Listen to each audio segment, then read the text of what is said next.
الحمدللہ رب العالمین والصلاة والسلام علی محمد الامین اعوذ باللہ من الشیطان الرجیم بسم اللہ الرحمن الرحیم۔ خواتین و حضرات، میں دسمبر میں پاکستان گیا تھا اور وہاں سے شدید قسم کا فلو لے کر آ گیا۔ کم و بیش 1.5 ماہ سے اس میں مبتلا ہوں۔ اس کی طبیعت میں کچھ اضمحلال ہے۔ آپ سے درخواست ہے کہ آپ دعا کیجئے گا، جو ذمہ داری مجھے دی گئی ہے میں اس کو پورا کر سکوں۔ اسلامی تحریکیں عہد بہد یہ اس وقت کا موضوع ہے۔ اس میں جو لفظ تحریک استعمال کیا گیا ہے اس سے غالباً عنوان رکھنے والوں کی مراد یہ ہے کہ ایسے کام جن میں سوسائٹی میں کوئی حرکت پیدا کی گئی ہو، لوگوں کو کوئی نصب العین یا ہدف دے کر اس کے لیے جدوجہد پر آمادہ کیا گیا ہو، ان کی اسی طرح کے مقاصد کے لیے تنظیم کی گئی ہو، تو پھر اس کے لیے تحریک کا لفظ استعمال ہونا چاہیے۔ دوسرا لفظ اسلامی ہے۔ اس سے غالباً یہ بتانا مقصود ہے کہ وہ تحریکیں جو مذہب کے حوالے سے برپا ہوئی، یعنی کسی مذہبی حکم کو بجا لانے کے لیے، کسی مذہبی نصب العین کو حاصل کرنے کے لیے، یا کسی مذہبی پس منظر میں کسی چیز کو ہدف بنانا۔ اس کے لیے ہمیں بہت پہلے زمانے میں جانا پڑے گا۔ یہ آپ جانتے ہیں کہ رسالت مآب صلی اللہ علیہ وسلم نے آخری پیغمبر کی حیثیت سے جو دعوت برپا کی وہ کئی لحاظ سے منفرد ہے۔ اس میں ایک خاص پہلو یہ تھا کہ انبیاء علیہ السلام کی دعوت جن مراحل سے گزرتی ہے وہ سب کے سب مراحل اس میں پیش آئے۔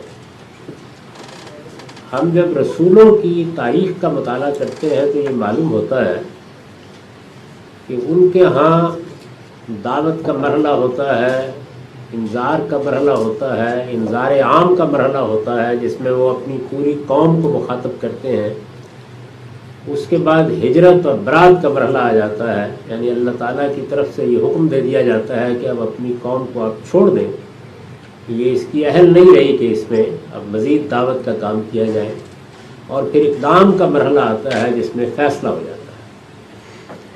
رسالت مآب صلی اللہ علیہ وسلم کی دعوت میں چونکہ یہ سارے ہی مراحل آئے تو اس وجہ سے آپ کی ایک باقاعدہ حکومت قائم ہو گئی۔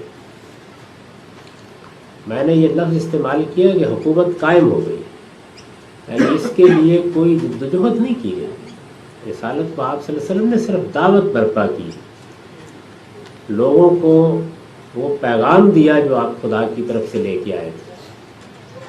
مکہ میں یہ پیغام قبول نہیں کیا گیا، یہاں تک کہ پھر آپ نے دوسرے قبیلوں کے سامنے اپنی دعوت رکھی اور کم و بیش 2-3 سال تک منا میں جا کر یہ دعوت ان کے سامنے پیش کرتے رہے۔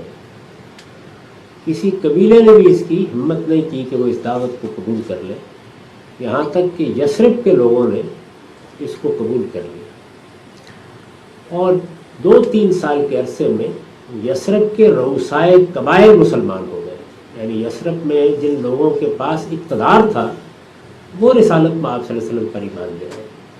اس طرح آپ کی حکومت قائم ہو گئی، اور جب یہ قائم ہو گئی تو حضور صلی اللہ علیہ وسلم کے بعد بھی ایسا نہیں ہوا کہ یہ فوراً منقطع ہو گئی ہو، خلفائے راشدین کے ذریعے سے قائم رہی۔ یہ پس منظر ہے جس میں اسلامی تحریکوں کی ابتدا ہوتی ہے۔ سب سے پہلا مسئلہ جو مسلمانوں کو سیدنا ابو بکر صدیق رضی اللہ عنہ اور سیدنا عمر رضی اللہ عنہ کے بعد پیش آ گیا، وہ مسئلہ یہ تھا کہ وہ جس حکومت کو دیکھ رہے تھے وہ پہلے پیغمبر کی قیادت میں کام کر رہی تھی۔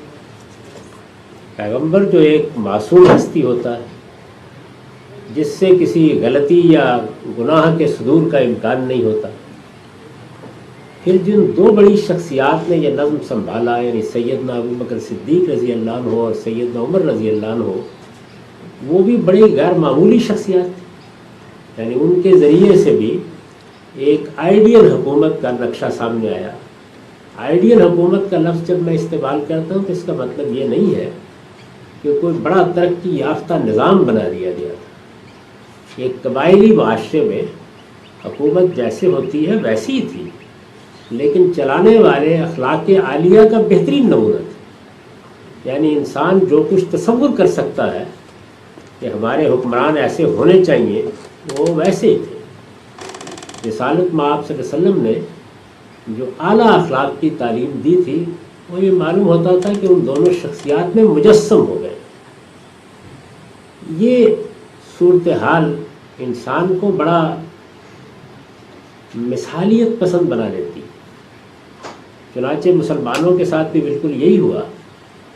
حضرت عثمان رضی اللہ عنہ کے ابتدائی 6 سال کے بعد پہلی اسلامی تحریک اٹھی، اور اس تحریک کے اٹھنے کا محرک یہ ہوا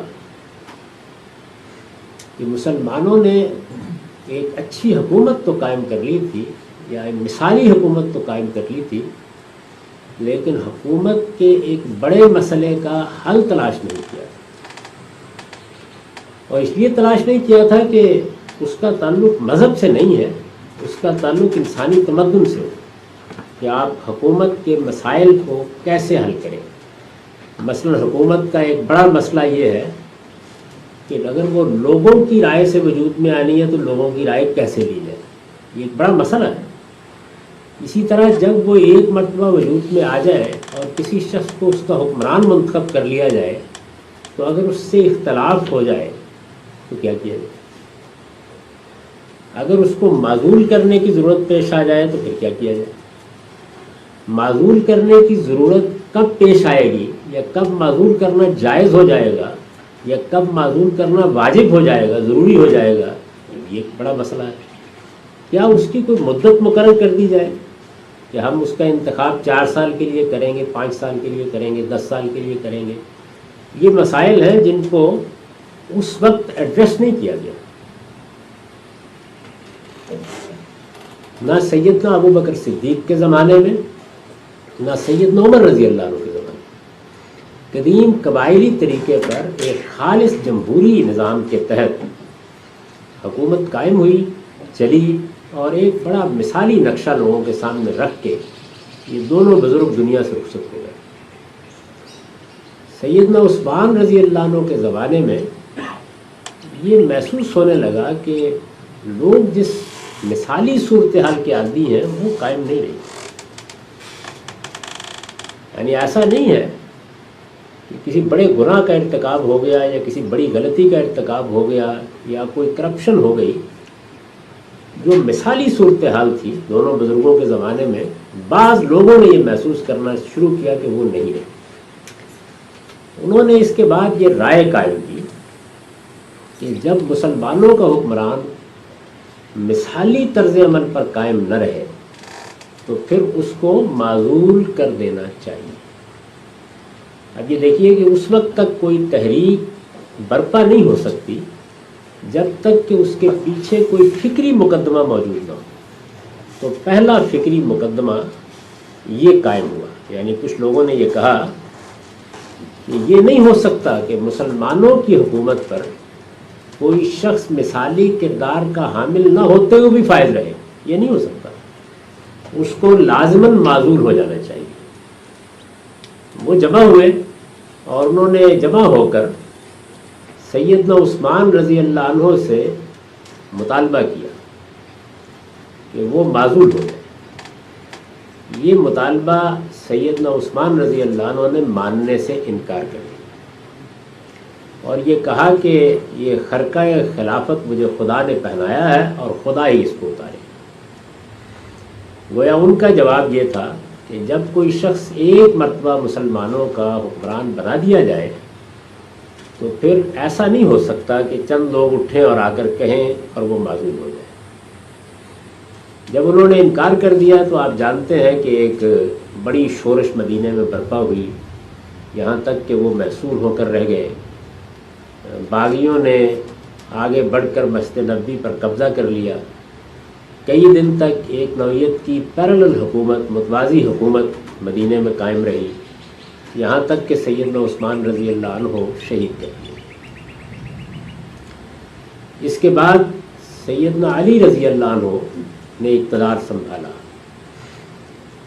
میں صرف پس منظر بیان کر رہا ہوں کہ تحریکیں کیسے اٹھی اور تاریخ کے ان واقعات کی طرف اشارہ کر رہا ہوں جو تاریخ کے مسلمات کہلاتے ہیں، جزیات میں دخل نہیں دے رہا، مجھے اپنے موضوع کی طرف پڑھنا ہے۔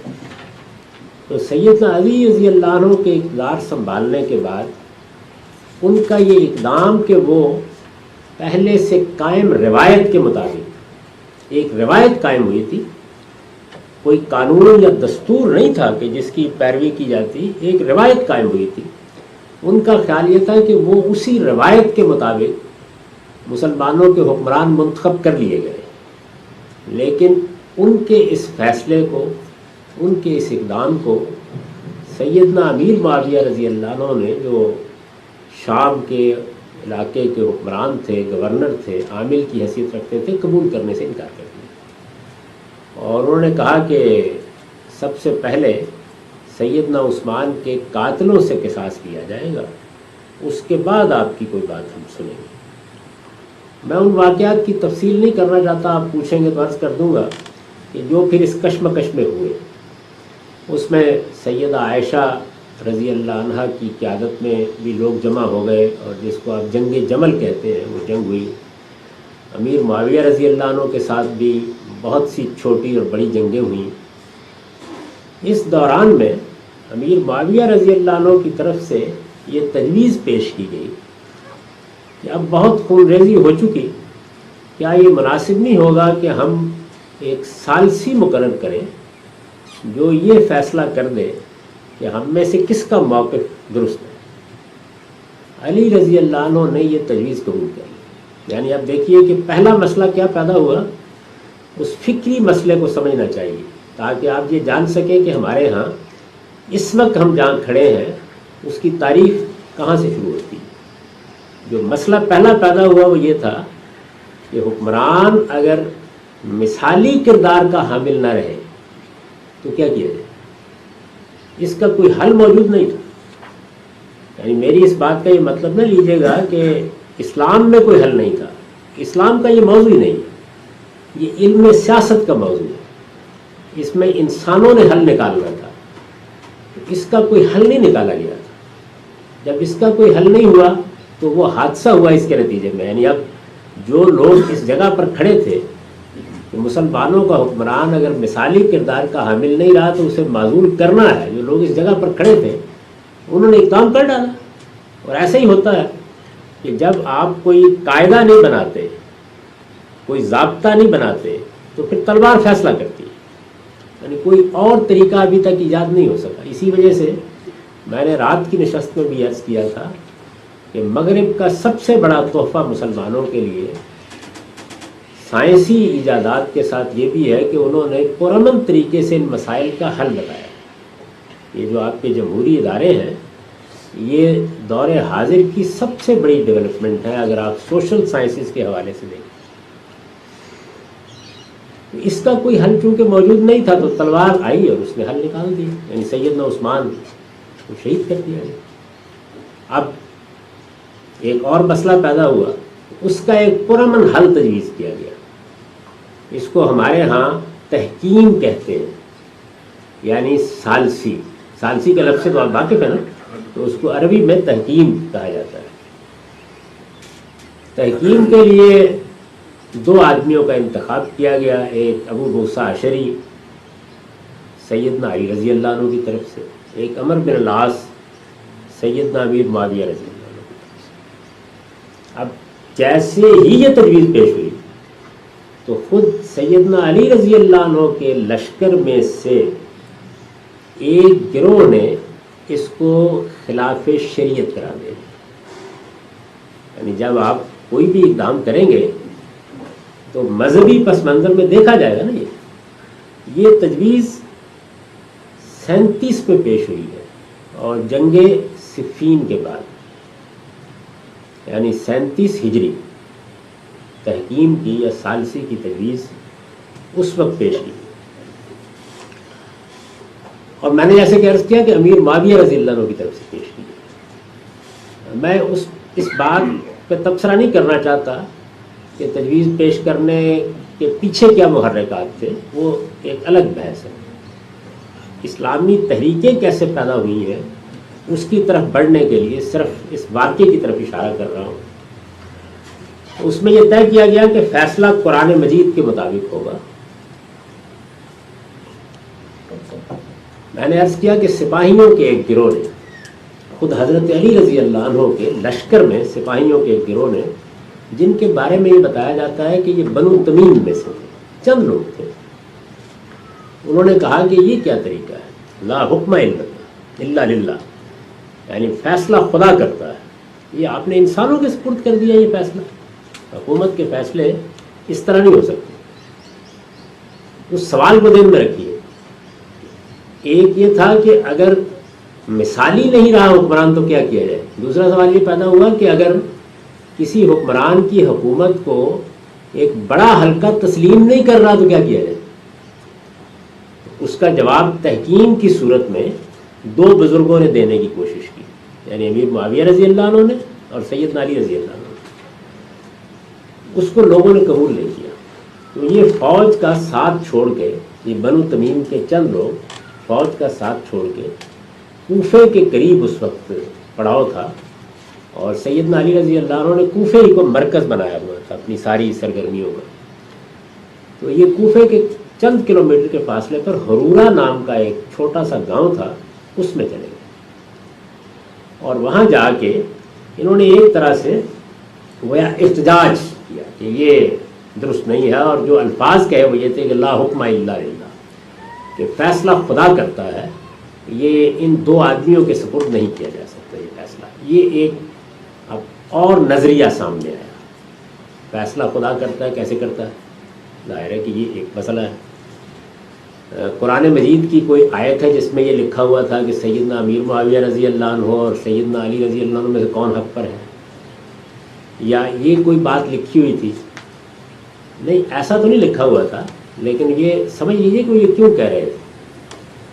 یعنی وہ یہ کہہ رہے تھے کہ مسلمانوں کا حکمران وہ مطاع ہے، کیونکہ اللہ نے قرآن میں لکھ دیا ہے کہ اطیعوا اللہ و اطیعوا الرسول و اولی الامر منکم، تو خدا کا فیصلہ موجود ہے، دوسرے گروہ کو اطاعت کرنی ہے ہر حال میں۔ اور مقابل کے لوگ کہہ رہے تھے کہ قرآن میں لکھا ہوا ہے کہ کتب علیکم القصاص فی القتل، مقتولوں کا قصاص لینا تم پر فرض کیا گیا ہے۔ تو اس وجہ سے قرآن ہمارے حق میں فیصلہ سنا رہا ہے، قرآن ہمارے حق میں فیصلہ سنا رہا ہے، تو ظاہر ہے کہ ہر گروہ یہ کہے گا نا کہ فیصلہ تو خدا کا ہونا چاہیے۔ انہوں نے دو انسانوں کو مقرر کر دیا کہ آپ فیصلہ کریں۔ اب ایک نیا مسئلہ پیدا ہو گیا، کیا ایسا کیا جا سکتا ہے؟ تو ان لوگوں نے کہا کہ ایسا نہیں کیا جا سکتا، چنانچہ الگ ہو کے حرورہ کے گاؤں میں چلے گئے۔ اسی وجہ سے اس گروہ کو حروریہ کہا جاتا ہے، یعنی سب سے پہلی وہ ایک طرح سے بغاوت آپ کہہ سکتے ہیں، لیکن بڑے چھوٹے پیمانے۔ اب آگے کیا ہوا؟ آگے یہ ہوا کہ اگر تحکیم یا ثالثی کا یہ فیصلہ کامیاب ہو جاتا تو ممکن ہے کہ اب ہم تاریخ میں کبھی پڑھتے ہیں، کیونکہ چند سپاہیوں نے اس کو ماننے سے انکار کر دیا۔ بدقسمتی یہ ہوئی کہ وہ ناکام ہو گئے۔ اس کی ناکامی کی اپنی ایک تفصیل ہے کہ وہ کیسے ہوا، لیکن اس میں وقت صرف ہوگا، اس لیے میں اس کو بھی چھوڑ رہا ہوں۔ وہ ناکام ہو گیا۔ جب وہ ناکام ہوا تو جن لوگوں نے اختلاف کیا تھا انہوں نے اب کہنا شروع کیا کہ دیکھا ہم نے یہ کہا تھا کہ جب آپ خدا کے فیصلے کے بجائے انسانوں کے معاملہ سپرد کریں گے تو یہی نتیجہ نکلے گا۔ چنانچہ اب کافی لوگ کوفے سے نکلتے اور ان لوگوں کے ساتھ، بنو تمیم کے ان چند سپاہیوں کے ساتھ جو ہرورا میں بیٹھے ہوئے تھے، شامل ہو جاتے۔ تو یہ نکلتے، اس کو عربی میں کہتے ہیں خراجہ۔ تو آہستہ آہستہ کوفے سے نکل کر ہرورا جانے والوں کو خوارج کہا جانے لگا۔ یعنی اگر آپ اس کی تحقیق کریں، اصل میں نام یہاں سے پڑا تھا۔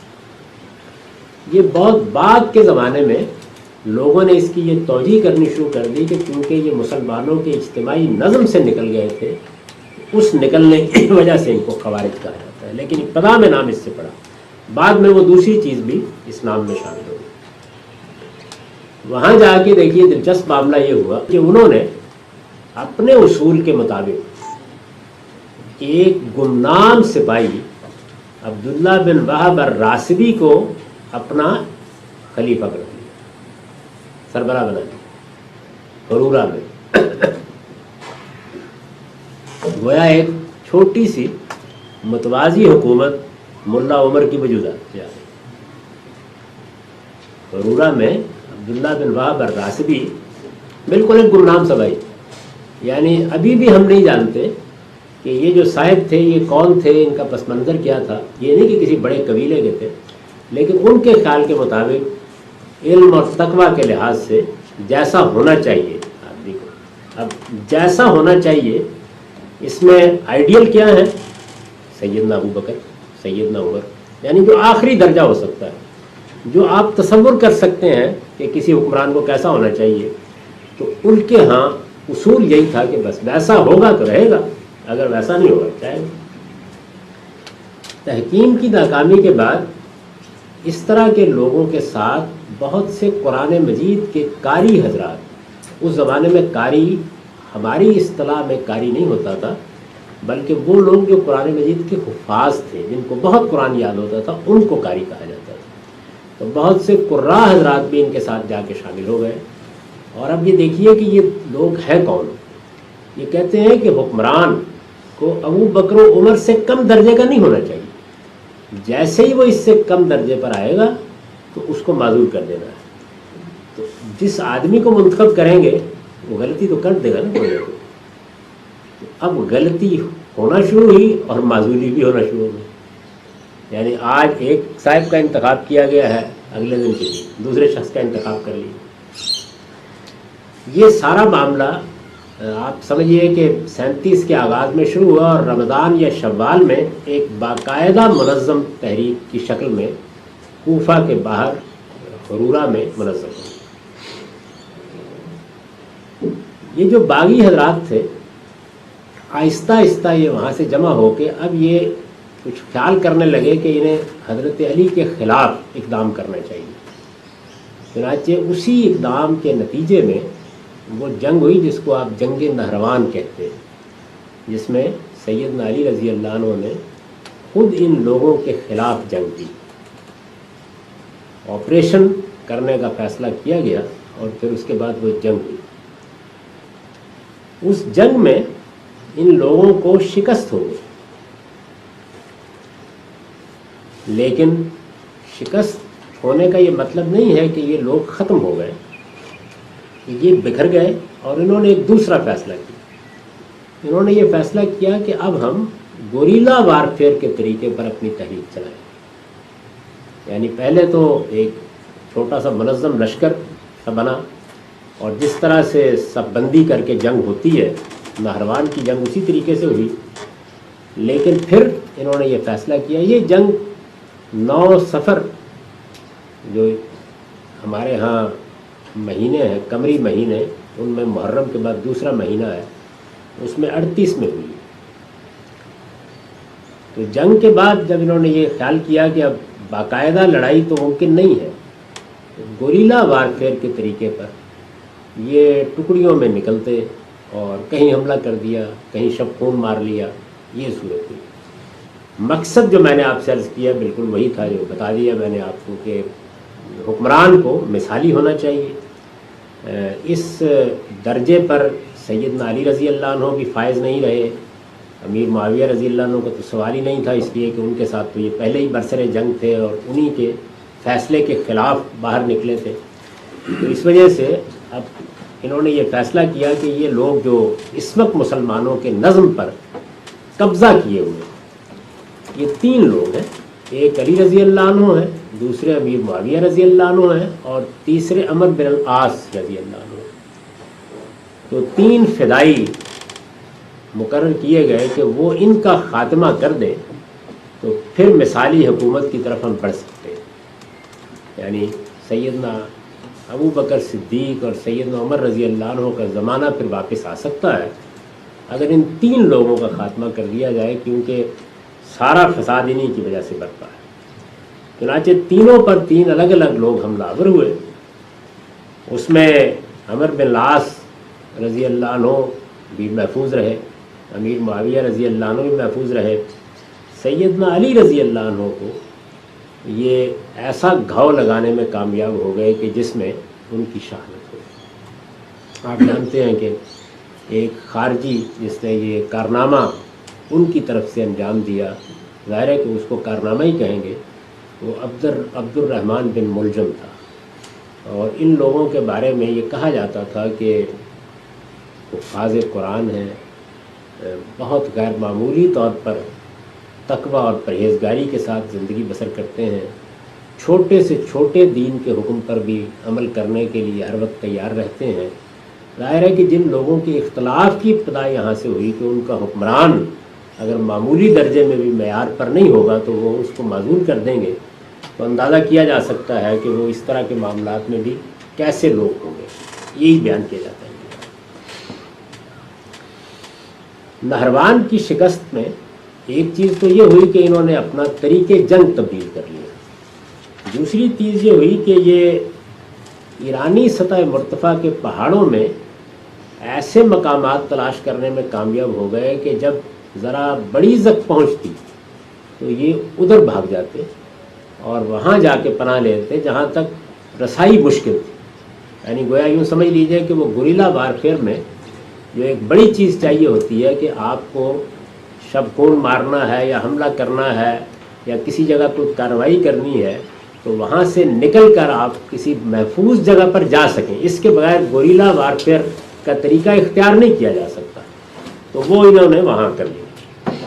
اور پھر مشرقی حصوں میں سلطنت کے جو مشرقی حصے تھے ان میں برابر یہ خروج کرتے رہے، یہاں تک کہ پھر حجاج بن یوسف جس وقت گورنر بنائے گئے تو انہوں نے ان کے خلاف ایک سخت گیرانہ آپریشن کی ابتدا کی اور جگہ جگہ سے ان کو کھدیڑ کر نکالنا شروع کیا۔ اس عرصے میں بھی انہوں نے بعض غیر معمولی کامیابیاں حاصل کی، مثال کے طور پر ان کے ہاں حکمران تو بدلتے رہتے تھے، یا ان کے امراء کہہ لیجئے جو ان کے سربراہ منتخب کیے جاتے تھے۔ ایک زمانے میں ازرق ان کے سربراہ تھے، ان کی قیادت میں کرمان، فارس، یہ جو ایران کا مشرقی علاقہ ہے، اور دوسرے مشرقی صوبوں میں کم و بیش ان کی حکومت قائم ہو گئی، یعنی صرف اتنا ہی نہیں ہوا بلکہ ایک باقاعدہ حکومت انہوں نے قائم کر لی ان علاقوں میں۔ اور پھر حجاج بن یوسف نے آہستہ آہستہ اقدامات کرنے شروع کیے، ان کی لیڈرشپ کو وہ نشانہ بناتے تھے، یعنی کوشش کرتے تھے کہ ایسی جگہ پر حملہ آور ہو کہ جہاں سے ان کے لیڈر حضرات، جیسے آپ دیکھ رہے ہیں کہ اس وقت امریکہ یہ کرتا ہے کہ وہ ایک ایک طالبان کمانڈر کو یا القاعدہ کے کسی بڑے لیڈر کو نشانہ بناتا ہے، تو حجاج بن یوسف نے بھی، یہ مورخین بیان کرتے ہیں کہ یہی طریقہ اختیار کیا اور ایک ایک کو انہوں نے مارنا شروع کیا۔ ان کے ایک بڑے لیڈر تھے جو قطری بن الفجات جن کو کہا جاتا ہے، ان کی شکست پر ایک طریقے سے سب سے بڑی زک ان کو پہنچی، یعنی جس کے بعد کچھ یہ پیچھے ہٹنا شروع ہوا۔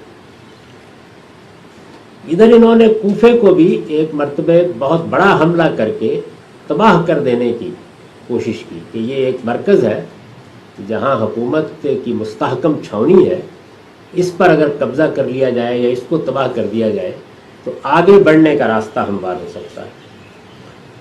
اس میں پھر ان کے بہت سے سردار ہوئے، جن میں ایک سردار شبیب بن یزید الشیبانی ہے۔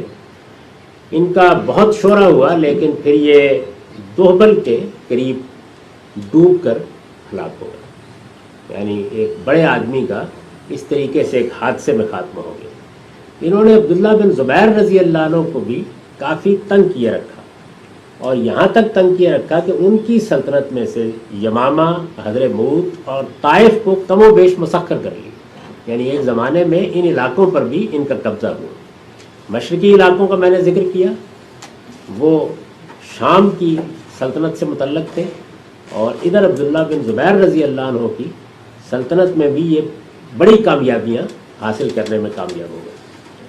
بنو امیہ کا جو آخری دور ہے، پہلے یزید اول کے بعد اور پھر آخری دور میں بھی انہوں نے کچھ کامیابیاں حاصل کیں اور پے در پے بغاوت کرتے رہے، لیکن وہ کوئی بہت بڑی کامیابی نہیں ہوئی۔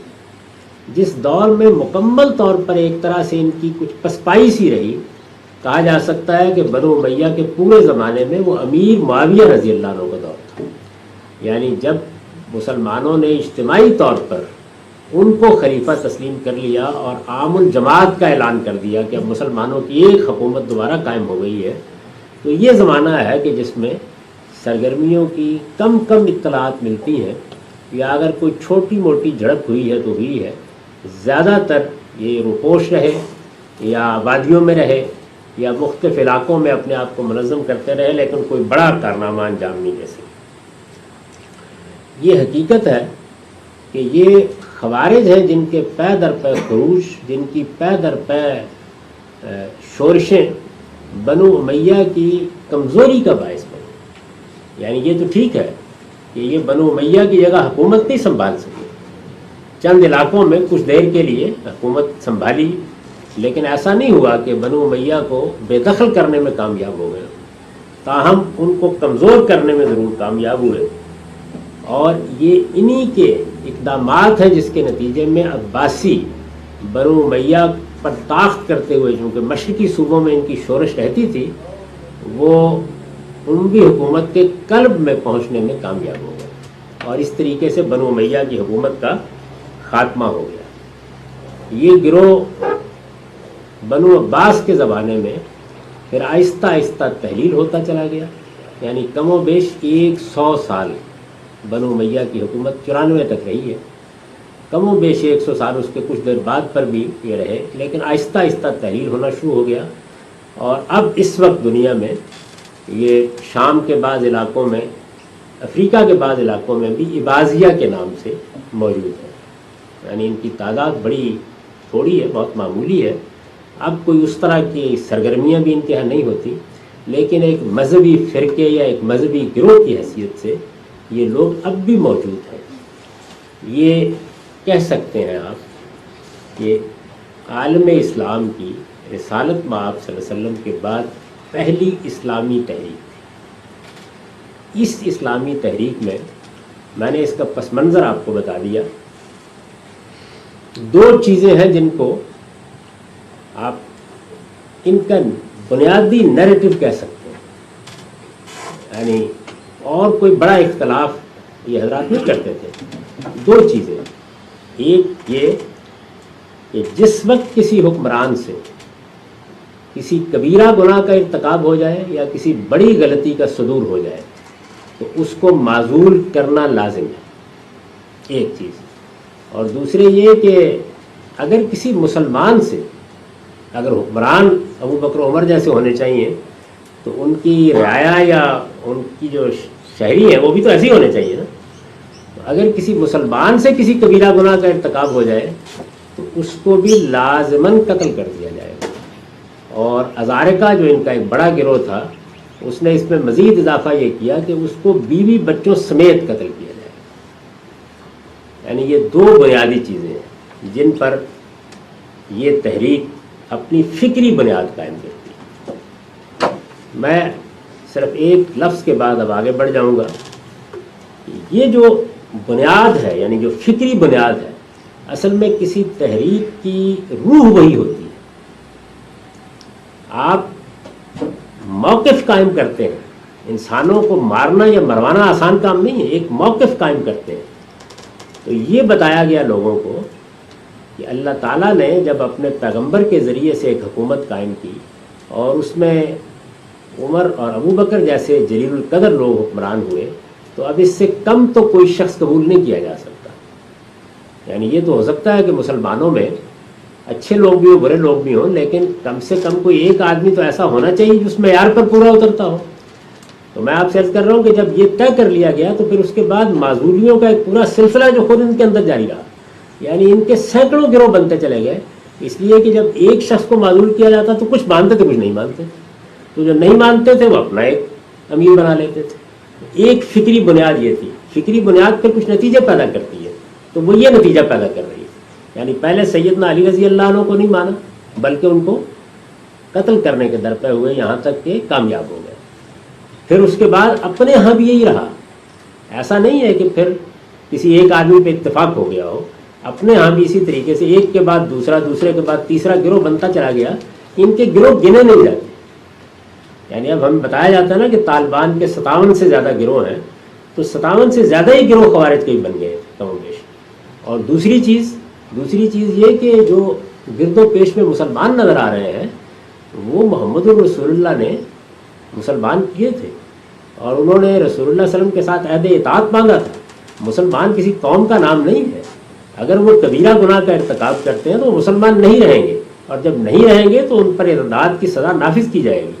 اور جیسے کہ میں نے عرض کیا کہ ہزارکا نے تو یہاں تک بات پہنچا دی کہ ان کے بیوی بچوں سمیت ان کو قتل کر دیا جائے، تاکہ مسلمانوں کی جماعت بالکل پاک رہے. یعنی نہ مسلمانوں کے ہاں کبیرہ گناہ کا ارتکاب کرنے والے لوگ موجود ہوں، نہ ان کا حکمران ایک مثالی درجے سے نیچے کا کوئی شخص ہو. تو یہ پہلی اسلامی تحریک کا نیریٹو یہ ہے. یعنی ان دو بنیادوں پر وہ کھڑی ہوئی. کم و بیش 100 سال تک یہ تحریک بڑی غیر معمولی سرگرمیوں کے ساتھ موجود رہی.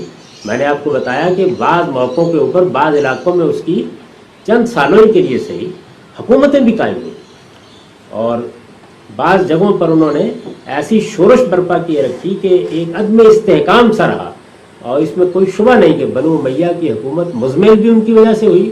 عباسیوں کو ریاست کے قلب میں پہنچنے کا موقع بھی ان کی وجہ سے ملا، اور پھر بنو امیہ کی حکومت ختم ہونے میں جو دوسرے عوامل ہیں ان کے ساتھ ایک بڑا عامل ان کی سرگرمیاں بھی تھی. اس پہلی تحریک کے بارے میں نے ایک خلاصہ آپ کے سامنے رکھ دیا ہے، جس میں دونوں چیزیں پیش نظر رہنی چاہیے، اور میں نے کوشش کی ہے کہ ان کا ایک اجمالی نقشہ آپ کے سامنے رکھ دوں. نیریٹو کیا تھا، یعنی وہ کیا بنیاد تھی، وہ بنیادی مسائل کیا تھے جو اس تحریک کے لیے تحریک کا باعث بنتے تھے. لوگوں کو کوئی بات کہیں گے نا آپ، تو لوگوں کو آپ موٹیویٹ کرتے تھے اس بنیاد کے اوپر کہ ہمارا حکمران ایسا ہونا چاہیے، نہیں تو آؤ معذور کر دیں. طریقہ بھی بتا دیا. یعنی ایک اسٹریٹجی، ایک میتھڈالوجی بھی وجود میں آ گئی. اور دوسرے یہ کہ اگر مسلمانوں کی جماعت میں اچھے برے برے لوگ شامل رہے تو پھر تو یہ کوئی اچھی جماعت بن کے نہیں رہیں گے. اس لیے اگر ان کے یہاں کسی میں کبیرہ گناہ کے ارتکاب کی کوئی صورت پائی جاتی ہے تو ہم اس کا بھی خاتمہ کرتے ہیں، تاکہ جماعت بھی پاک رہے اور حکمران بھی اعلیٰ معیار پر قائم رہے.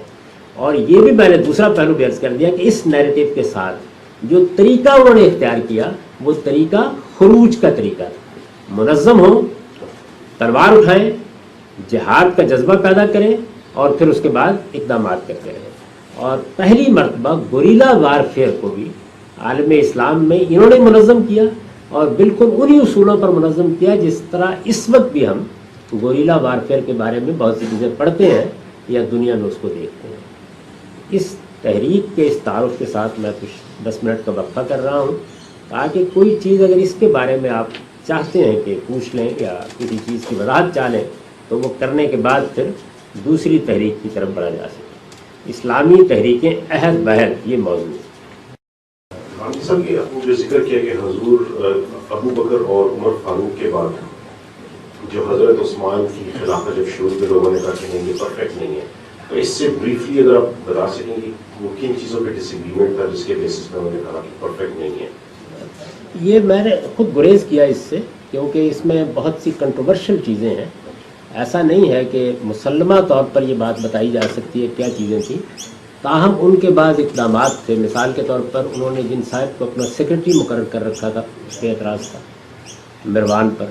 اسی طریقے سے انہوں نے جو بعض تقرر کیے تھے مختلف علاقوں میں، یہ کہا جاتا تھا کہ اس میں اقربا پروری ہوئی ہے، یعنی اپنے قریبی عزیزوں کو انہوں نے مختلف مناصب دیے. بیت المال کے بارے میں بھی مختلف لوگوں کو ذمہ داریاں دینا پڑتی تھیں، اس پر بھی بعض لوگوں نے اعتراض کیا. پھر ان سے بعض مطالبات منوائے گئے جن کے بارے میں ایک الزام یہ بھی تھا کہ انہوں نے بظاہر تو مان لیے لیکن ایک خفیہ خط لکھ کے یہ بتا دیا کہ ان مطالبات کے بارے میں جو اطلاع آ رہی ہے اس کو قبول نہ کیا جائے. تو بڑی بڑی چیزیں یہ تھیں. لیکن اس کے علاوہ بھی چھوٹے چھوٹے بعض الزامات تھے. وہ تاریخ کی کتابوں میں مذکور ہے لیکن ہم یہ نہیں کہہ سکتے کہ وہ ہم تک ٹھیک پہنچ گئے ہیں. اصولی بات اس لیے میں نے عرض کی کہ ان کو اعتراض تھا کہ یہ اب وہ حکمران نہیں ہے جس سے ہم اس سے پہلے ہوتے تھے.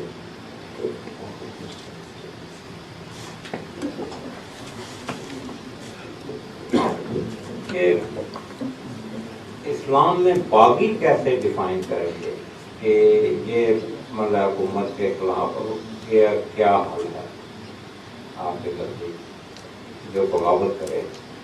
اسلام میں تو کوئی بغاوت کا قانون بیان ہی نہیں کیا گیا سرے سے. نبی صلی اللہ علیہ وسلم سے جو سوال کیے گئے ہیں اس کے جواب میں آپ نے یہ بتا دیا کہ جب تک یہ چیزیں نہ ہوں تو تم بغاوت نہیں کر سکتے. لیکن میں یہ نہیں چاہتا کہ آپ اس مرحلے پر اسلام کا موقف جانیں، اس لیے کہ وہ پھر ایک طرح کا بہت سی تحریکوں پر کمنٹ ہو جائے گا. بہتر یہ ہے کہ اس سارے عرصے کے دوران میں آپ پہلے یہ سمجھیں کہ وہ لوگ کیا تھے، وہ کیا کہتے تھے، ان کا موقف کیا تھا، ان کی اسٹریٹجی کیا تھی.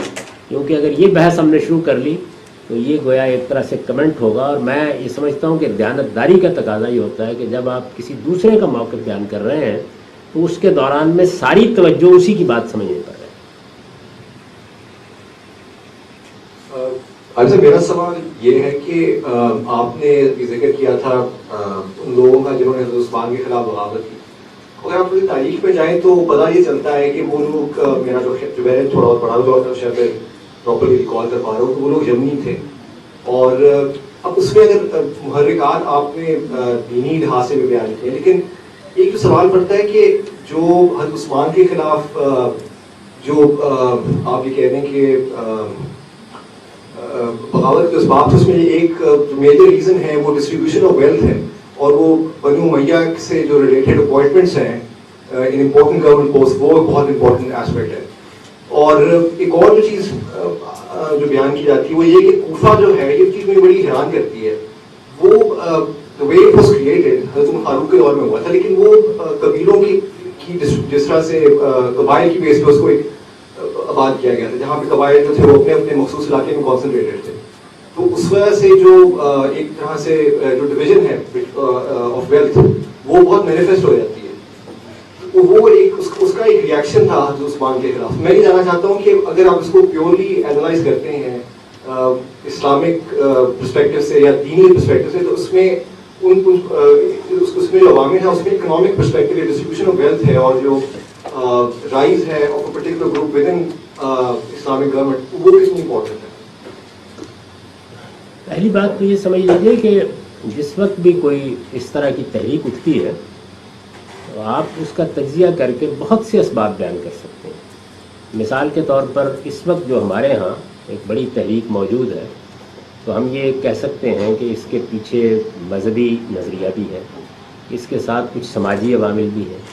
قبائلی علاقوں کے بارے میں جو طریقہ ہم نے اختیار کیا وہ بھی اس کا باعث بنا ہے. خود ہماری اپنی ریاست کی پالیسی جس طریقے سے رہی اور جس طرح سے لوگوں کو استعمال کیا گیا وہ بھی باعث بنا ہے. یہ ساری باتیں بیان کی جا سکتی ہیں. اسی طرح خوارج کے پس منظر میں بھی بہت سی چیزیں ہو سکتی ہیں جن پر ہم گفتگو کر سکتے ہیں، لیکن جو عنوان قائم کیا گیا ہے وہ ہے کہ یہ تحریکیں اپنے آپ کو خود کیا کہتی ہیں. یعنی اسلامی تحریک کی حیثیت سے ایک تحریک اپنا بھی ایک نیریٹو بیان کرتی ہے، اپنے اقدام کو بھی سامنے لاتی ہے. تو ہم اس پہ کانسنٹریٹ کر رہے ہیں تاکہ بجائے اس کے کہ ہم باہر سے تجزیہ کر کے یہ بتائیں کہ یہ اسباب ہیں، وہ خود کیا کہتے ہیں, ان کا اپنا نقطہ نظر کیا ہے. یعنی کچھ وقت ضرور ایسا بسر کرنا چاہیے, اور میرا خیال ہے کہ انہوں نے یہ عنوان قائم کر کے ایک اچھا موقع فراہم کیا ہے کہ آپ بجائے اس کے کہ خود خارج سے کھڑے ہو کر طے کریں, آپ ان کو سنیں. اس لیے میں نے بغیر کسی کمنٹ کے آپ کو یہ بتایا کہ وہ کیا کہتے ہیں, ان کا موقف کیا ہے, وہ کس جگہ کھڑے, وہ جو اقدام کر رہے ہیں اس کے لیے کیا فلسفہ بیان کرتے ہیں, اس کے لیے کیا اسٹریٹجی بیان کرتے ہیں, ان کا اپنا موقف کیا ہے. تو ہم جب خارج میں کھڑے ہو جائیں گے تو مثال کے طور پر ہم تبصرہ کریں گے کہ کیا سیدنا علی رضی اللہ عنہ نے خلافت سنبھالنے کا فیصلہ ٹھیک کیا یا نہیں کیا.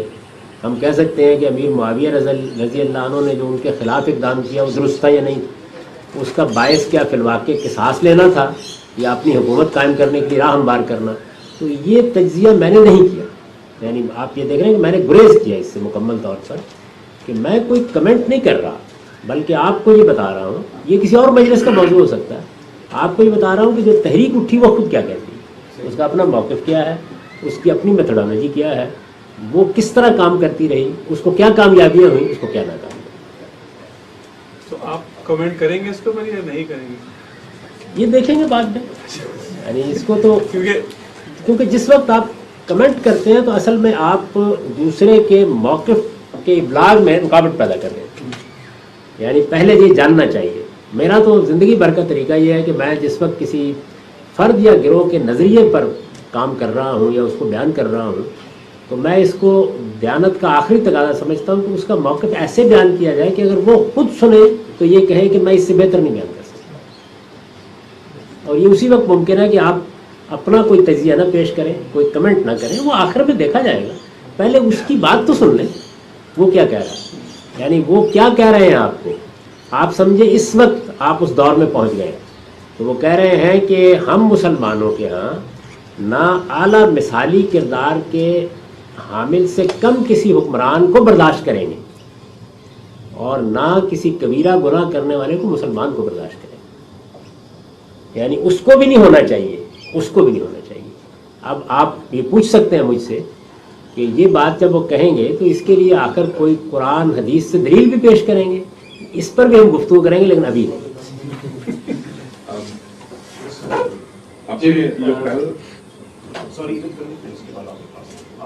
یہ جلسہ آپ نے وہ میرے سوال کے جواب سے شروع کر دیا.